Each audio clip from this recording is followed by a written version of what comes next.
Nandito tayo ngayon sa Pontificio Colegio Filipino. It's their Colegio Day. At dito sa loob ng kwartong to, makikita natin si Cardinal Tagle kasama si Cardinal Advincula.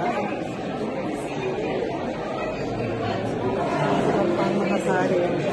Hindi natin sila pwedeng lapitan. Especially si Cardinal Tagle, medyo alam naman natin na mailap na siya sa media. But they're here to attend yung Mass dito sa Colegio Day.